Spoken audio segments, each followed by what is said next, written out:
Telescopes have found a rare brown dwarf in our solar system. These elusive objects have baffled scientists for quite some time. The discovery could provide new information about how they came into existence. RT's Brigida Santos is live tonight in our LA studio. Brigida, for our audience tonight, let's get clarification. What is a brown dwarf? Ed, a brown dwarf is believed to be the missing link between stars and planets. Now, they have a mass up to 80 times that of Jupiter. This particular dwarf is about 30 to 65 times the mass of Jupiter. Now, less than 1% of stars that are the size of our sun have a brown dwarf orbiting within a distance 3 times that of the distance between our sun and Earth. This dwarf is more special because they believe that it's actually closer than that in an area that they typically refer to as the brown dwarf desert. This means that that desert may not be as dry as they had initially thought that it was. And the reason why it's important for scientists to observe these objects is because they are further away from the sun, which makes them much easier to do research on. Now, the lead author of this study says, quote, "We want to understand how brown dwarfs form around stars and why there is a gap in where they are found relative to their host stars." Back to you, Ed. Well, assignments, I understand, have been updated for astronauts headed into the International Space Station next year. What's the latest on that? So crew members have been reduced. Russia has decided to send fewer of its cosmonauts into the ISS. Typically, Roscosmos, the Russian space station, has sent 3 astronauts. It's now sending 2, which does mean that all of the missions that are planned are going to be short 1 member. Russia has offered to sell the vacant seat to NASA, but it's unclear whether NASA will take up that offer.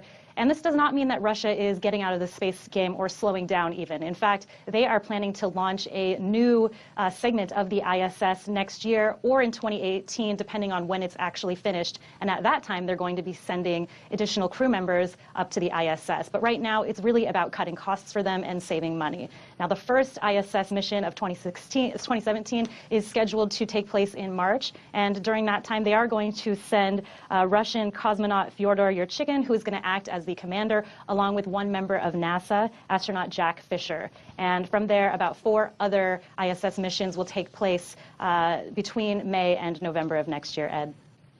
All right, Brigida Santos reporting tonight from Los Angeles. Thanks, Brigida. Now, what I'm going to show you here is the approximate position of the Nibiru and its 7 planets coming in. Because this is apparently a genuine photograph, in the center there with this red with the black dot and the what appears to be a planet up to the left.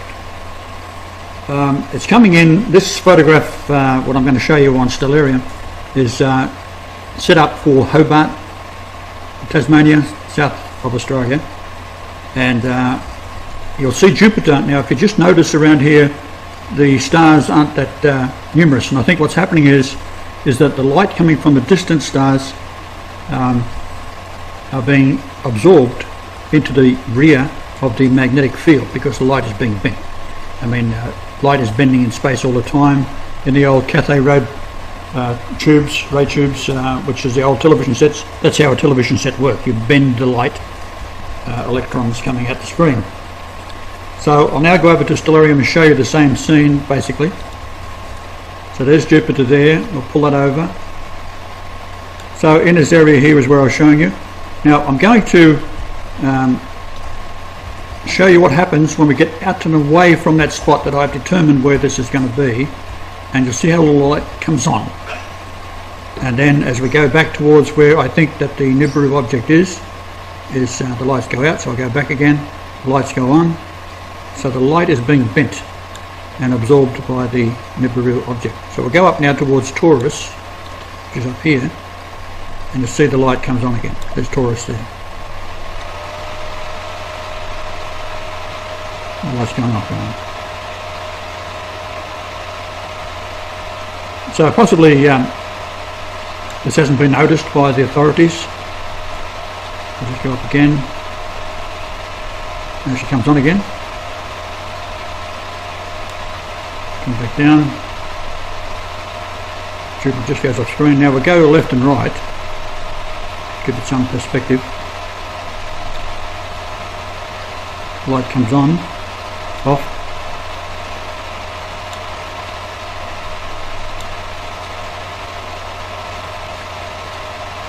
The light comes on again.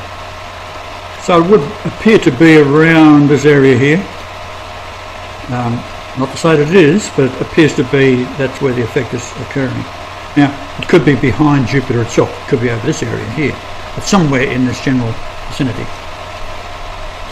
So that's just a little update on what I've been able to determine could be a possible indication where it is coming in from. And of course, Castor and Pollux down here is the twins, first and second coming. So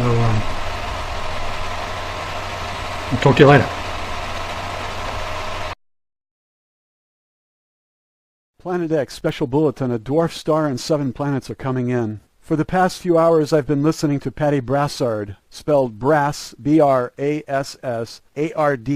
a former NASA employee who built the robots which are being used on Fukushima at this moment. She tells of an incoming solar system with 7 planets and says that by August 11th, 2013, the existence of Planet X will be undeniable. She says when this object lines up with our sun on August 17th, 2013, another major earthquake will occur. This time, though, the object will be only 0.32 AU away from the Earth. The unit AU stands for astronomical unit. That's the distance from the Earth to the sun, previously measured at 93 million miles. But Patty says that the Earth is being pulled in toward the sun, and this elongates the orbit and will make summers very, very hot and winters the coldest you've ever experienced. More frighteningly, she said that our electric grid will go down, and when it does, all nuclear power plants will go down too. It is electricity which keeps the reactors cool, and when the electric grid goes, the power plant has only hours on auxiliary power before that too fails. And from what I understand, that means total meltdown. And she says you should locate these nuclear power plants. She said there are over 100 in the United States alone. And make sure that you're not near one. I saw a map. They're all over the East Coast. In fact, I look out the window and I can see one. She said the kill zone in Fukushima was 150 miles. Everybody within 150 miles dies when the nuclear power plants melt down. When I looked out the window and saw one at Palo Verde, I put my head between my legs and kissed my ass goodbye.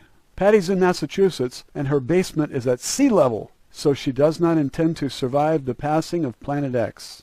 She said Russian and Israeli troops are here to round up the people who protest and put them into the FEMA camps, that's what they were built for. She also said that those buildings have gas pipes 2 feet thick in diameter and that they don't want the people on the surface to survive.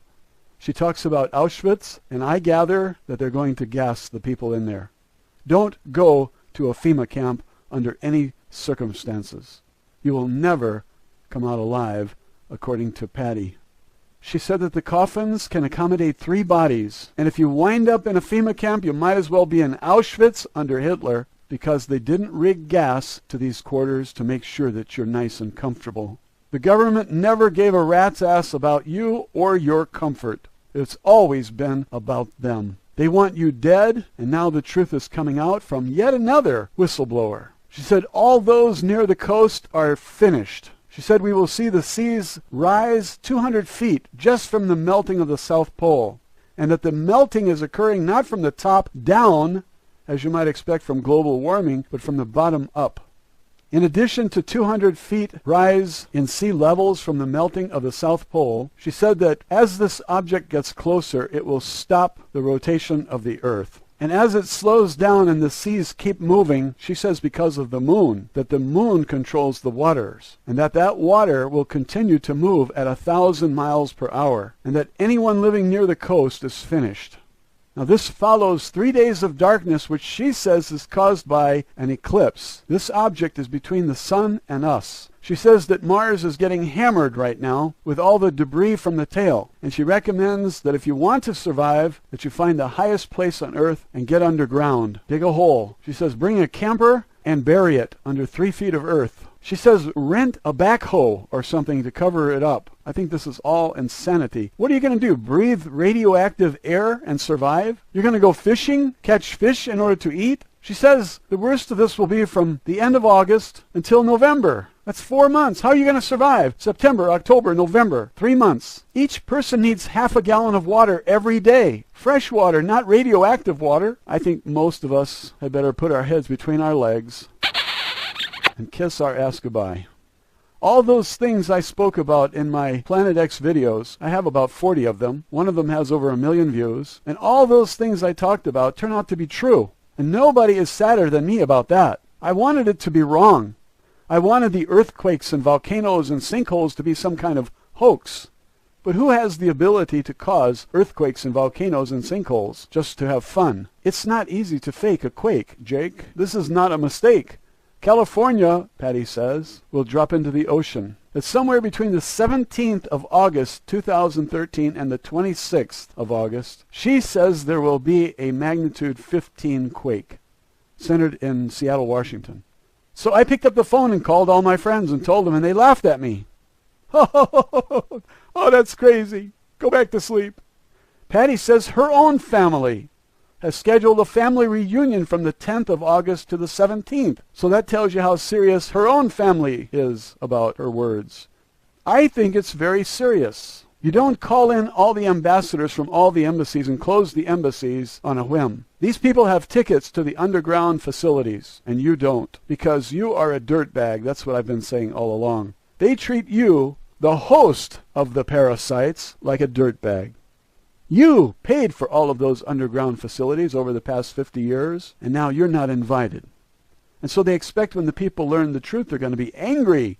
They're going to get their guns, and they're going to try to kill somebody. And you're going to end up killing one of our own who's just uninformed. He thinks he's serving his country. He thinks he's a hero, and you're going to kill him? It'd be better if you talk to him. Talk to all military, talk to all cops, and tell them what's going on, because in the next 10 to 20 days, there's going to be a great awakening by everyone who realizes we are finished. You can't jump in your car and run to get something at the grocery store if the UV A, B, and C are coming down on you. It's deadly. Microwaves will cook your car. She says that microwaves will heat up anything that's metal. It will be red hot from the sun. If California has a 15 magnitude earthquake, do you realize what that will do? And there is nobody to come in and rescue anybody. Remember when all those buildings and freeways fell on people in past earthquakes? Those were 6s and 7s. This is a 15. And every number you go up, it's 10 times more powerful. That means a 15 is 1 billion times more powerful than a 6. A 6.0 compared to a 15 is 9 numbers up. That's 10 to the 9th power. That's 1 billion times more powerful. Nobody can survive a 15. Nobody. Not 1 billion times more powerful than the ones that brought down the Nimitz freeway and crushed cars as flat as a pancake. All that metal and steel crushed to a pancake with people inside them. I lived in California for about 30 years. I know the San Andreas Fault. I know where it goes in Los Angeles. I know where it goes in San Francisco. But once you get into Oregon and Washington, I don't know much about the San Andreas Fault. I understand that it goes all the way to Alaska. Now, if these plates fracture and California sinks because of lack of support, the pulling away from that plate, the Pacific plate, the tsunami that will come into Los Angeles could be very high. But Patty says we're going to lose much of California. And she says that Tagish Lake, Alaska, will be the new South Pole, that the pole shift has already begun. Tagish Lake, Alaska, I looked it up. There's a Canadian province. Most of Tagish Lake is in that province. BC, might be British Columbia. But as soon as you go over into the U.S. side, Alaska, there's still part of the lake there, a very small part. But she says just north of there will be the new South Pole. Now that's not what Nancy Lieder said. Nancy Lieder had the North Pole off the coast of Brazil and the South Pole dead center in Saudi Arabia, I believe. Maybe it was reversed. Maybe the North Pole was Saudi Arabia and the South Pole was off the coast of Brazil. That's east of Brazil. Now Patty's telling us, with inside information, that Tagish Lake, Alaska will be the new South Pole. I believe that the pole shift is already underway because I've seen the map where the North Pole is moving. It's moving very quickly and it's accelerating. As I recall, the North Pole was headed toward Siberia. and that it would arrive in Siberia in January of 2014. But I'm recalling this from memory. I can't be sure. I didn't look it up. But I looked up Tagish Lake, Alaska. I spun the globe. I turned it upside down so that was the South Pole, and I spun the globe. And I found that Arizona will be in the southern hemisphere, and Australia will be in the northern hemisphere. Imagine that. Arizona will be the land down under. And it's too bad that I'll be dead in just 10 days or so, because I was looking forward to looking up into those southern skies at night and having the experience of seeing things completely different. Now, you may recall on my previous Planet X videos, I spoke about microwaves cooking everything when the Van Allen belt collapses, and very, very few people understood that. They tell me they've got a garden, they're going to go camping, they'll be all right. And I knew that they had no idea what a microwave was, or how it cooks you, or how the Van Allen belt protects us, and that's going to collapse because this star is enormous. I always ridiculed those who said that this star was 4 times the size of Jupiter. Patty says that just one of the 7 planets is 4 times the size of Jupiter. She said that the asteroid belt was a planet, and it got hit head-on by one of these things in the tail of Planet X, and it got smashed to pieces, and that Jupiter absorbed most of it, and the asteroid belt is just what's left over. Now imagine that you cannot go outside even to pee for 6 weeks because there will be deadly, she calls them UVA, UVB, and UVC, ultraviolet A, B, and C rays, which kill everything. I never heard of ultraviolet A, B, and C. I knew that ultraviolet rays kill everything, especially the things we depend on. That's why I say, if it kills the things we depend on for survival, how are you going to survive?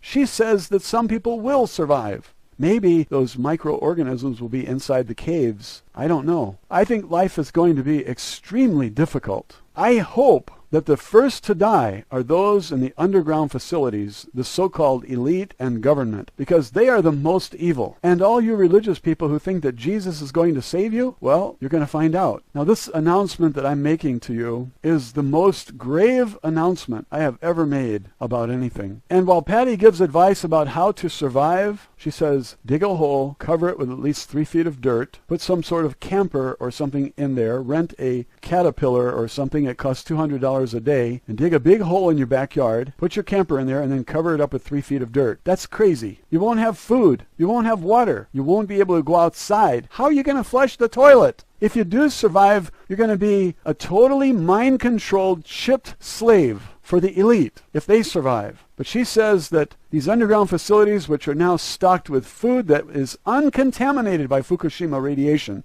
because they've been stocking those underground facilities for decades. A truck driver called in, a woman, and said she delivered things to Denver Airport, the underground facility there, and they were labeled just general merchandise. So there's first-hand testimony that these underground facilities were stocked. But Patty says that these underground facilities are going to rupture and water is going to flood in and drown most of the people that are the so-called elite. Now, they left us up here to die like a bunch of dirt bags. I imagine that they have cameras everywhere to watch what's going on, and they're going to be down there in their cushy bunkers watching us die and suffer and squirm. And if a fracture occurs and water floods in, I would like to have a camera to watch them drown like rats. If that water is from the Pacific Ocean, maybe it will be full of radiation, and maybe it will contaminate all of their fresh food down there. Maybe the air that comes in will be full of radiation, because all over America, tests are showing that our air is just full of radiation. And maybe this is why the French psychic, could not see past 2012. Maybe that's why all those who did time travel said that there was a barrier after 2012. When pressed, the French psychic said, 2 possible reasons: we have a war with aliens, or I'm dead, and that's why I can't see beyond 2012. Well, you've got strontium in the air, which causes bone cancer, and plutonium, which affects all the organs and tissues. And thousands are already dying from the radiation from Fukushima. Remember that Fukushima is about 10 times worse than Chernobyl. Chernobyl was 180 tons of radioactive material, and Fukushima was 1,760 tons. So that's almost 10 times as much. Fukushima is 9 or 10 times as bad as Chernobyl. I've got some shrimp and salmon in the freezer, and I think I'm going to go cook it while the electricity is still on. I already ate all the butter pecan ice cream, and if you have any ice cream that you can't eat, call me. I'll be over there faster than you can say, those dirty bastards in government saved themselves and left us out here to die. How long does it take to say that?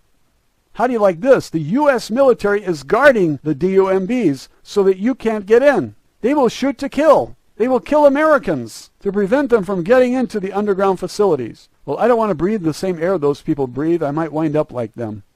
So no thanks. I'm not interested in going into a DUMB. These military have already been tested to see if they are loyal to the head Nazi, and they proved that they will follow orders. They will kill anyone they are told to kill. And they think they're heroes. Their reality is not the same as your reality. They live in an illusionary world. I would consider it mental illness because they don't know reality. Soon all the banks will be closed and you won't be able to get any money out. And I have been advocating that you get your money out of the bank anyway. And what I have seen on this video with Patty is that the money you hold will only be worth something for a little while longer. And soon nobody will be interested in your money. They're not going to trade real food for fake money. We have been expecting a currency collapse anyway. I just had no idea that it would turn out like this. If you have a house that's made of cement block and a roof that's not made of wood, that's valuable. And there isn't any amount of money that I would trade for such a house. Now the value system changes. If you've got a caterpillar, a bulldozer, a backhoe, this is extremely valuable. This is worth millions of dollars, even if you paid $6,000 for it, because this is the difference between life and death. Perhaps. I don't know what you call life after something like this. You come out of your nest and breathe radioactive material that will be in the air for thousands of years. You call that life? Look up Patty Brassard, Brassard, on YouTube. Watch the videos, the interviews. There's one with Veritas Radio out of Tucson, and that interviewer is very smart. The sound quality is pretty good. There's another one where they talk about the kill shot and they put the date August 5th, 2013. The sound quality is very poor. Very, very poor. It's difficult to hear the announcer. It's difficult to hear his guest. There was no attention whatsoever given to this video on quality, and if you're able to get anything out of it, that's great. There's a lot of blank space, so it means the audio was not edited. And because of these reasons, it's not a very good quality video. But it's the best you have at this time. You might wonder what is going to happen to Patty. Well, she said she's old, and she's already lived far longer than she expected to. She's falling apart because she carried an M16 across her chest, and the bullets were either depleted uranium or enriched uranium. Can you imagine the U.S. government having soldiers carry radioactive material so close to the chest? This is disgusting, disgusting. And this story should spread to all military so they know how the government really thinks of them. Listen to Patty's testimony. She was in Iraq. She was in communications. These lives meant nothing to the Nazis. Nothing.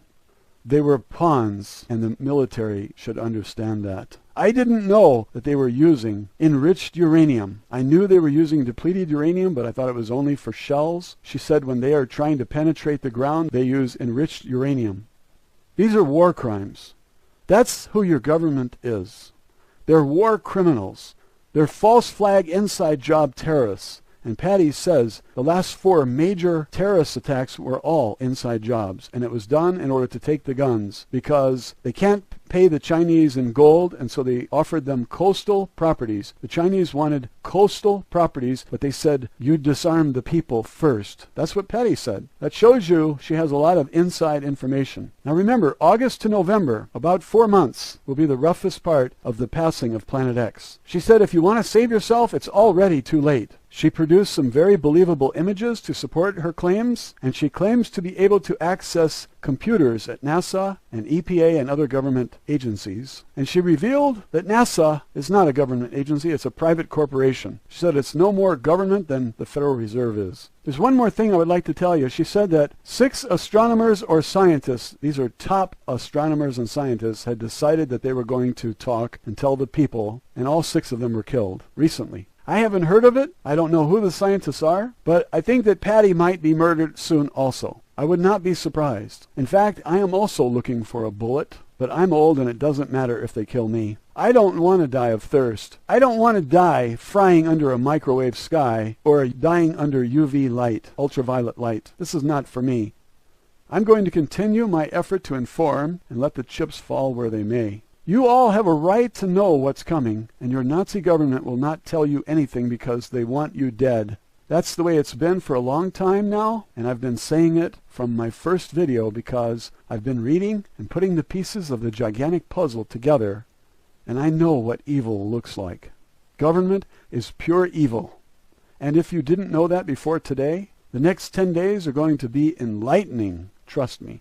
And all that propaganda you've been sucking up on the TV will now be blown away when the electric grid goes off and you have no TV and no drinking water. You'll be defecating outside because the house stinks from a toilet that can't be flushed. There's no water. The government wants you dead, and you're better off dead. And all you religious people out there who hounded me relentlessly and dumped your scriptures on my channel, I hope Jesus saves you from the frying sun's rays. And I got some advice for you. Pray while you cook. That's as much as I can say at this time. Have a wonderful day, and thanks for listening. NASA's Spitzer and Swift space telescopes have found a rare brown dwarf in our solar system. These elusive objects have baffled scientists for quite some time. The discovery could provide new information about how they came into existence. RT's Brigida Santos is live tonight in our LA studio. Brigida, for our audience tonight, let's get clarification. What is a brown dwarf? Ed, a brown dwarf is believed to be the missing link between stars and planets. Now, they have a mass up to 80 times that of Jupiter. This particular dwarf is about 30 to 65 times the mass of Jupiter. Now, less than 1% of stars that are the size of our sun have a brown dwarf orbiting within a distance 3 times that of the distance between our sun and Earth. This dwarf is more special because they believe that it's actually closer than that in an area that they typically refer to as the brown dwarf desert. This means that that desert may not be as dry as they had initially thought that it was. And the reason why it's important for scientists to observe these objects is because they are further away from the sun, which makes them much easier to do research on. Now, the lead author of this study says, quote, "We want to understand how brown dwarfs form around stars and why there is a gap in where they are found relative to their host stars." Back to you, Ed. Well, assignments, I understand, have been updated for astronauts headed into the International Space Station next year. What's the latest on that? So crew members have been reduced. Russia has decided to send fewer of its cosmonauts into the ISS. Typically, Roscosmos, the Russian space station, has sent 3 astronauts. It's now sending 2, which does mean that all of the missions that are planned are going to be short 1 member. Russia has offered to sell the vacant seat to NASA, but it's unclear whether NASA will take up that offer. And this does not mean that Russia is getting out of the space game or slowing down even. In fact, they are planning to launch a new segment of the ISS next year or in 2018, depending on when it's actually finished. And at that time, they're going to be sending additional crew members up to the ISS. But right now, it's really about cutting costs for them and saving money. Now, the first ISS mission of 2017 is scheduled to take place in March. And during that time, they are going to send Russian cosmonaut Fyodor Yurchikhin, who is going to act as the commander, along with 1 member of NASA, astronaut Jack Fisher. And from there, about 4 other ISS missions will take place between May and November of next year, Ed. All right, Brigida Santos reporting tonight from Los Angeles. Thanks, Brigida. Now, what I'm going to show you here is the approximate position of the Nibiru and its 7 planets coming in. Because this is apparently a genuine photograph, in the center there with this red with the black dot and the what appears to be a planet up to the left. It's coming in, this photograph, what I'm going to show you on Stellarium, is set up for Hobart, Tasmania, south of Australia. And you'll see Jupiter. Now, if you just notice around here, the stars aren't that numerous, and I think what's happening is that the light coming from the distant stars are being absorbed into the rear of the magnetic field because the light is being bent. I mean, light is bending in space all the time. In the old Cathay Road tubes, ray tubes, which is the old television sets. That's how a television set works. You bend the light, electrons coming at the screen. So I'll now go over to Stellarium and show you the same